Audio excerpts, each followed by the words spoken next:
Avez-vous déjà entendu parler de l'élevage bio ou l'élevage biologique?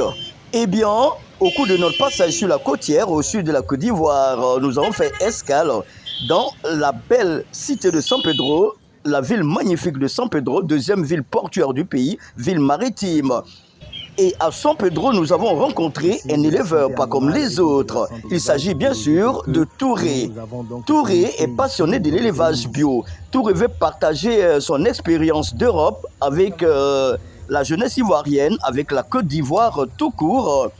Qu'est-ce que l'élevage bio? Qu'est-ce que l'élevage bio peut apporter aux Ivoiriens et à la Côte d'Ivoire?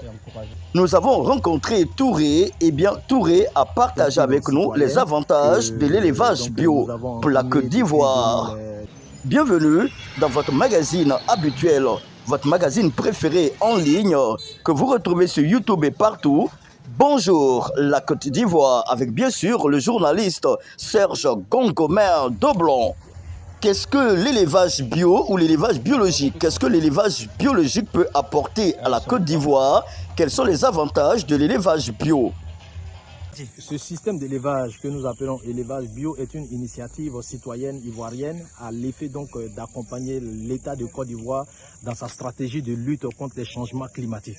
Les changements climatiques aujourd'hui, nous avons parlé tout à l'heure de l'élevage industriel qui fait recours à plusieurs intrants, des produits chimiques, et des intrants chimiques en gros qui polluent l'environnement. Alors que notre démarche ici, c'est de nourrir ces animaux-là à travers la nature, donc de l'herbe qui n'est pas contaminée. Et cette non-contamination traduit bien entendu la production de viande de qualité. Et cette production de viande de qualité contribue efficacement à la production de viande de qualité, des ressources animales de qualité destinées à la population et par ricochet garantir la santé des populations qui auront donc bientôt à utiliser les viandes issues de cette initiative citoyenne.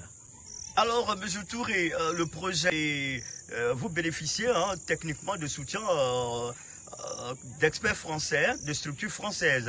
Alors, oui, est-ce que c'est vrai ça? Nous aurions appris, est-ce que c'est vrai que vous bénéficiez? Nous sommes en lien étroit, donc en collaboration avec une ONG française qui est Social Project Sustainability, qui nous accompagne à travers des petits conseils sur les problématiques environnementales, sur la santé animale, ainsi de suite. C'est ce que nous faisons chaque fois. Aujourd'hui, nous demandons davantage donc à cette association de nous accompagner, de nous appuyer techniquement, de nous mettre en rapport avec les partenaires techniques et financiers à l'effet donc de construire véritablement cette initiative qui est donc sans ignorer contribuera donc à satisfaire donc le besoin en termes de ressources animales dans la région de San Pedro et donc sur l'étendue de la Côte d'Ivoire plus tard. Et donc avec cette initiative, on pourra produire également du lait bio, du lait de qualité. On pourra également sur le long terme produire donc du fromage, donc ce qui contribuerait à compenser le déficit de la Côte d'Ivoire en matière de ressources animales et également en termes de produits laitiers. Ce sera diverses sources de revenus pour les Ivoiriens. Ça sera de l'emploi. C'est de l'emploi qui va être créé pour la jeunesse de San Pedro et donc pour la jeunesse ivoirienne. Donc nous avons des jeunes qui ont des compétences qui seront formés dans le domaine de l'élevage. Et de la production du fromage naturel. Également, on produira du fromage naturel et du lait naturel aujourd'hui parce que tout ce qui est production industrielle a des répercussions négatives sur la santé des populations. Nous, c'est à notre manière donc de contribuer à une santé efficace et durable des populations locales et donc de la Côte d'Ivoire et pourquoi pas de la sous-région. Vous voyez, comme nous le disions, vous voyez ces animaux nourris naturellement, vous voyez la qualité. Donc, d'un point de vue, il n'y a pas de produits chimiques. Ces animaux ne rencontrent presque pas de soucis de santé.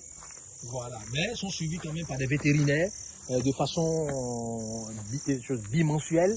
Donc, ils font l'objet d'examens, de traitements, ainsi de suite. Merci à vous, Monsieur Touré, de nous avoir éclairé d'abord sur ce nouveau concept, l'élevage bio, mais surtout aussi, De façon directe, à qui vous adressez en Côte d'Ivoire? Nous souhaitons donc que cette vidéo soit donc prise au sérieux par nos autorités, notamment le ministère en charge des ressources animales et halieutiques. C'est une initiative citoyenne.